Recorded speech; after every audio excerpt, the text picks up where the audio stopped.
My proposed training plan will incorporate the learning theories of operant conditioning, the schema theory and scaffolding, the multiple intelligences theory, and the self-determination theory. This training plan focuses on the diversity of learners in the workplace and how we may help them to learn their best. The learning theories that I've chosen to utilize when forming my training plan include operant conditioning, which utilizes a system of rewards and punishments to reinforce behavior; the schema theory, which is based on the notion that people have schemata, or unconscious mental structures that represent the generic knowledge about the world. This knowledge is stored in our memories and it is accessed whenever similar situations occur. Scaffolding, which is learning that is constructed by building new knowledge based on previous experiences. Our managers can utilize scaffolding to correlate how previous experiences build on their new ones. The multiple intelligences theory states that there are multiple types of intelligences, and each one is responsible for the way that an individual processes information, learns information, and uses what they have learned to solve problems. These multiple intelligences include linguistic, logical mathematical, musical, bodily kinesthetic, spatial, interpersonal, intrapersonal, naturalistic, and existential, with the last two being added only recently. And the final theory, the self-determination theory, explains that people are concerned with and learn through motivation.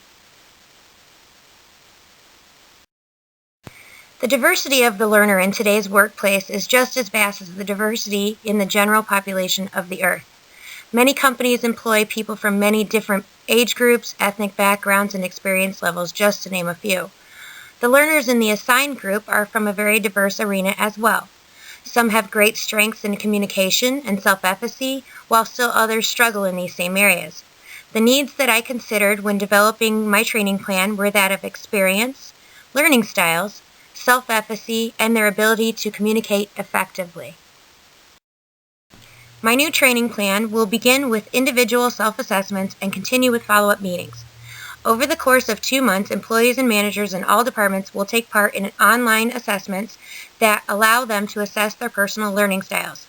Upon completing the multiple intelligences self-assessment, the departments will be broken down into small groups of between 4 to 5 employees with a manager present to facilitate discussions about the different types of intelligences and how they relate to each person's learning style and job performance.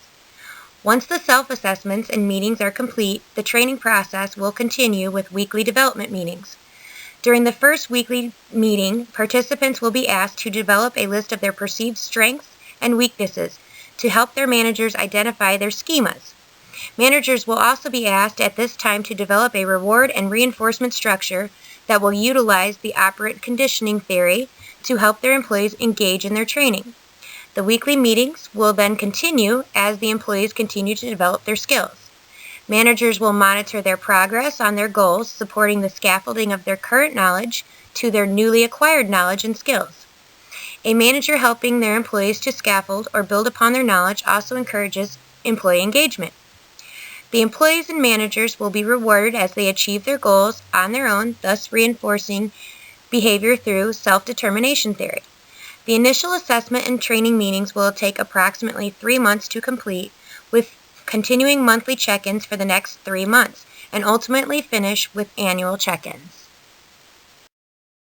The timeline for this training plan allows for slow and gradual progress that both managers and employees will be able to connect with new information without feeling overwhelmed. It also allows for better retention of new concepts. The importance of learning theory in the workplace. The learning process is not the same for everyone, so extra attention must be paid to the diversity of both teachers and learners. Learning or training in the workplace must also follow this rule. Managers' and employees' successes and failures in the workplace depend on the effectiveness and quality of their training. So why should you pick me? I believe my training plan incorporates the 5 different learning theories in an effective manner. It allows for both employees and managers to grow personally and professionally through their training.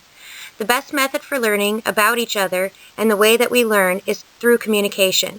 My training plan hinges on adequate communication between managers and employees, and enables both to become better engaged in the workplace.